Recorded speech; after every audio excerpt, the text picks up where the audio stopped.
Alors, on a souhaité faciliter les demandes de subventions. Le document CERFA qui est utilisé au national est un peu une usine à gaz. Donc le service finance a recréé une demande de dossier de subvention, d'accord, que vous allez pouvoir donc télécharger sur le site de la ville.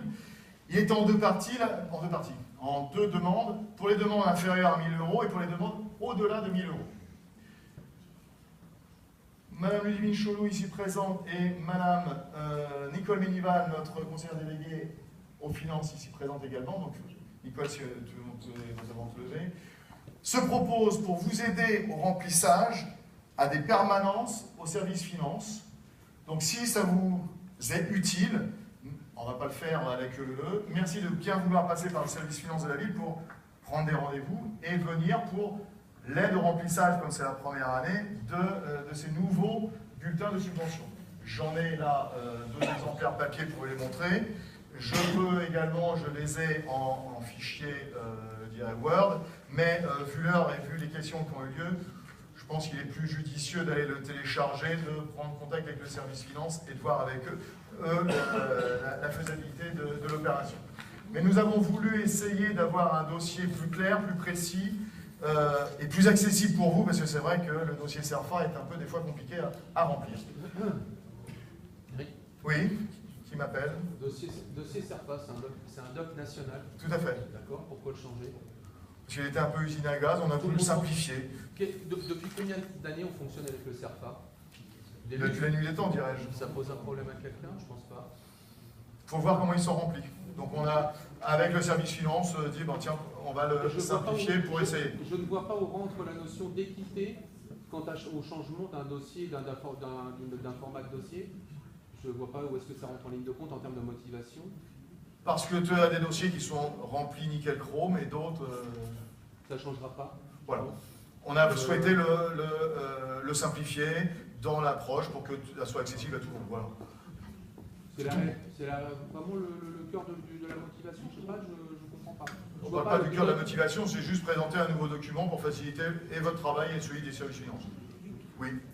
Moi, je trouve ça un peu dommage parce qu'on remplit souvent le même dossier pour plusieurs demandes selon les gens qui s'adressent. Le dossier CERFA a l'avantage d'être on l'a calqué sur le dossier CERFA. Et demander aux associations plusieurs dossiers. Ah non, pas plusieurs dossiers.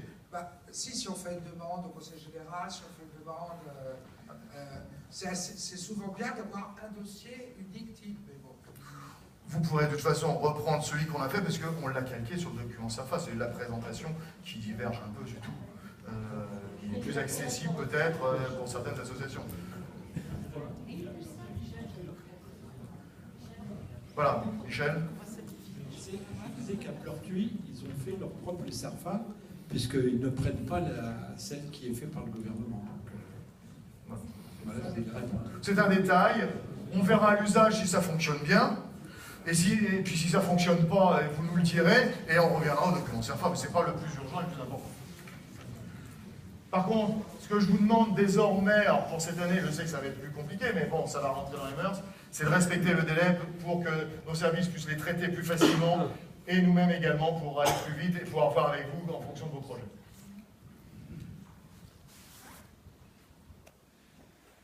Donc, les dossiers de demande de subvention, évidemment, accompagnés du budget prévisionnel, devront avoir été envoyés à la commune. Alors, je sais, on va me dire, on n'a pas fait encore nos assemblées générales, mais vous savez déjà vos budgets prévisionnels à l'avance.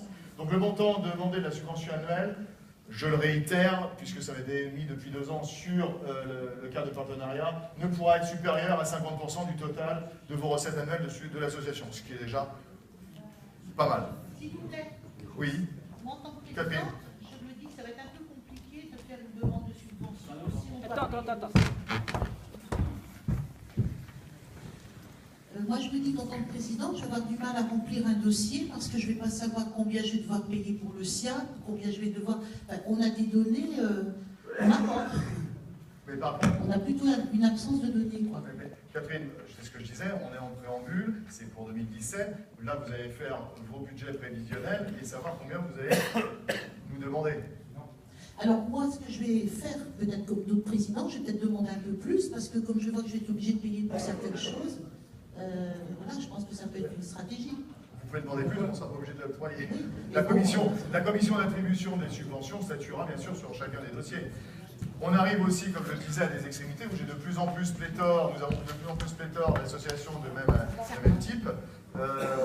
On ne pourra plus financer tout le monde. Donc peut-être qu'on arrivera aussi à avoir une enveloppe budgétaire par typologie d'association, et s'il y a 10 associations qui font la même chose, je serai obligé, par toujours principe d'équité, de diviser par 10, et si on a une 11e, on divisera par 11. Alain, si je vois bien. J'avais une question concernant l'abandon du CERFA. C'est-à-dire qu'il va y avoir un nouveau document d'origine municipale, mais lorsque l'État modifiera pour une raison ou pour une autre le CERFA, est-ce qu'il y aura une évolution toujours de comme ce je l'ai dit Alain en municipal? préambule. Parce que là, je vois qu'on parle du budget prévisionnel, mais dans le CERFA, on parle également du compte de résultat. Alors, est-ce que le compte de résultat apparaît dans le document municipal? Oui. Bon, ben d'accord, merci. Bilan aussi, pour les associations qui ont un bilan. Eric? Moi, faire mon bilan au 31 décembre, j'ai encore des dépenses au mois de décembre, j'intègre comment? Dans les restes à réaliser? Pardon? Dans les restes à réaliser? Je ne sais pas encore combien je vais dépenser quand je vais avoir mes dépenses sur mes courses et tout ça. C'est vrai que moi j'ai une association spécifique, donc c'est vrai que je suis dans l'eau, et du coup, moi j'ai toujours fait au 31 décembre. On le sait, mais maintenant, tu es chef d'entreprise et en même temps dans l'associatif, on inverse les rôles. Comment nous préparer notre budget primitif si on ne sait pas non plus à quoi on risque de s'engager l'année prochaine? Oui, mais c'est aussi compliqué pour nous. Mais ce qui est certain quand même, c'est que le budget, le compte de résultat de l'association, voilà. Et c'est la même chose que soumet les autres, quand on fait des demandes en dehors de la municipalité, le compte de résultat est arrêté et la comptabilité est arrêtée au 31 janvier. Ça dépend des associations. Hein. Donc, ben oui, non, mais ça dépend des associations, mais dans le CERFA, lui, il nous demande au 31 janvier les comptes de résultat. Oui, mais donc, ton association arrête ses comptes au 31 pour demander, bien sûr, on va dresser, mais par rapport à le fonctionnement, par rapport aux années scolaires, et par rapport au 31 janvier, c'est-à-dire qu'il y a des associations, la comptabilité est arrêtée au 31 janvier. Donc on peut bien faire un budget prévisionnel, il n'y a pas de problème, mais entre la date du 31 octobre et la date du 31 décembre, on peut avoir des mauvaises surprises. Mais pour répondre à ta question, voyons passer tous les dossiers de subvention, aucune association n'a une date d'arrêté unique. Ça serait facile, mais ce n'est pas le cas. Et dans le CERFA, c'est ce qui est demandé, au 31 janvier. J'en ai qui s'arrêtent avec l'année scolaire. Quand on fait des demandes au département ou quand on fait des demandes à la région, c'est le bilan de l'année. Ce n'est pas le bilan du 31 octobre 2016 au 31 octobre 2017. C'est ça. Mais, voilà, donc, on a des associations qui se gèrent entre guillemets du 1er septembre au 31 août, j'en ai d'autres sur l'année civile, donc il faut bien arrêter une date pour pouvoir avancer et préparer également nos propres budgets. Eric, je vais juste me permettre une chose, d'un point de vue fiscal, et encore plus marqué pour les associations qui ont un bilan, d'accord, et non pas un compte de résultat. Et là, on n'est pas concerné, enfin, du DAC de façon globale, même si il y a des choses qui, au niveau des sections sportives, peuvent être touchées par ça, mais pour le moins, les subventions au niveau régional, au niveau départemental, sont des choses qui sont demandées, effectivement, pour le 31 janvier. Donc ça veut dire avec un bilan bouclé, un bilan ou un compte de résultat. Si aujourd'hui, on nous demande, au niveau de la municipalité, de faire une date avancée, même si, comme tu le dis, il y a des dates différentes en fonction de certaines assos, etc. En l'occurrence, la majorité des associations qui ont un bilan, elles fonctionnent au 31 janvier, d'accord? Donc ça veut dire que la municipalité demande, en faisant ça, à ces associations-là, de faire 2 bilans. À ce moment-là, tu fournis de moins 1. Oui. Alors, dans ces cas-là, on verra le retour des régions. On verra le retour que feront les régions et les départements en disant non, on vous a demandé le bilan de cette année, pareil, moins 1. Mais bon, tu sais, tu peux aussi peut-être faire un arrêté à un point, un instant T. Même si ce n'est pas le bilan définitif. Moi, je parle des problèmes que pourront éventuellement, de ce fait, en conséquence, certaines associations vont avoir avec la région et le département parce qu'ils n'auront pas les données collectives. Et là, on ne parle pas de la région, on est là, Oui. entre nous. Oui, mais si tu demandes un bilan là, maintenant, ok, tu ne vas pas faire un deuxième bilan après. Tu vas pas avoir 2 bilans en fin d'année, un en octobre et un en décembre, janvier. C'est pas possible. D'un point de vue écriture et arrêter des comptes, tu vas pas avoir une association, va pas avoir deux bilans par an. C'est ce que tu vas programmer. Oui, j'en avance. Bon, ça prouve que ça passionne beaucoup, parce qu'il y a plein de questions. Mais bon, il faut bien aussi à un moment mettre une date butoir pour qu'on puisse nous aussi Oui, avancer. mais en mettant une date butoir comme ça, vous allez mettre les associations vis-à-vis de ce qu'ils leur demandent régionales ou départementales en porte-à-faux. Vous allez les mettre en porte-à-faux. Parce que par contre, les régions et les départements vont leur dire non, votre document d'octobre n'est pas valable, refaites-moi quelque chose. Mais on ne va pas faire 2 bilans. D'un point de vue fiscal, c'est inconcevable. Alors, si tu dis on arrête au 31 janvier. Mais non, mais c'est pas une question de. Mais, voilà. Ben oui, ben on arrête une année calendaire, point. Comme fiscalement, c'est demandé pour n'importe quel. Enfin, je sais pas, je comprends pas. En faisant ça, vous allez mettre en porte-à-faux les associations qui font des demandes départementales et régionales. On va voir ça. On va revoir non, ça. C'est CQFT, je crois que. C'est CQFT, quoi. Ah, pas tout. Attends, Joël. J'interviendrai tout à l'heure, mais j'ai évoqué déjà la question avec Eric. Effectivement, quand j'ai vu le projet, j'ai bien dit, pour moi, l'arrêté doit être le 31 décembre et en général, la date butoir de remise des dossiers pour examen, par exemple le 15 février, bon, je vous dirai un peu mon exemple et mon expérience, de telle sorte à ce que le dossier qui est remis comporte bien sûr un bilan arrêté, un prévisionnel facile à faire puisqu'on est sur une base comptable figée. Et effectivement, moi dans l'exemple que je vous donnerai tout à l'heure sur mon vécu, bah, effectivement mon dossier, alors qui est une inspiration de CERFA parce que toutes les collectivités n'utilisent pas le CERFA dans sa formule téléchargée sur le net, mais le dossier souvent sert de référence pour les multiples dossiers, soit privés, soit publics, que nous déclinons en vue d'abonder nos ressources dans l'association. Donc, si vous voulez, je crois que c'est quand même une bonne question qui est posée, parce que sur le plan pratique et sur la facilité de gestion des associations, je crois que c'est quand même important. Il y a une question à droite, et je voudrais qu'on avance.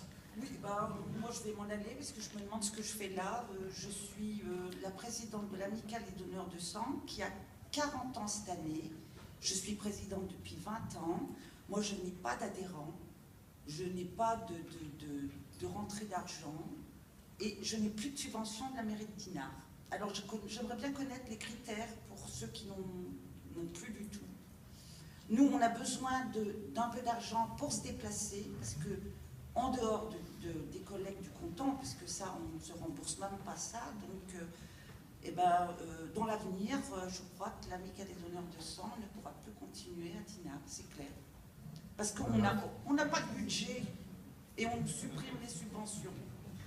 Enfin, on avait 150 € l'année dernière pour l'année. Du CCAS. Bon, on avance. Mais en chemin. Mais là, vous dépendez du CCAS? Ah si. Mais quelle est la différence? Là, je parle de l'association gérée par la ville de Dinard, pas par le CCAS. Oui, et pour la plupart subventionnés, bénéficiants. Mais vous avez été conviés pour information également, pour que vous sachiez de comment ça se passe. J'ai pas dit ça. Il y a les associations qui dépendent du CCAS, dont vous faites partie, et les associations qui dépendent directement de la commune de la ville. D'accord? Mais je ne vote pas en touche, on note, mais c'est aussi à titre informatif pour vous.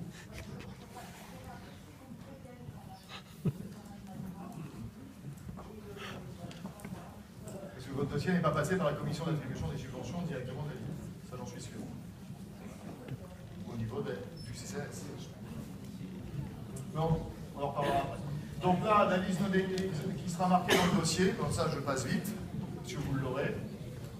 Donc pour rappel ce que je disais, donc la mise à disposition gracieuse d'une salle par année pour l'organisation d'un événement hors les manifestations avec droit d'entrée, la salle de réunion pour l'organisation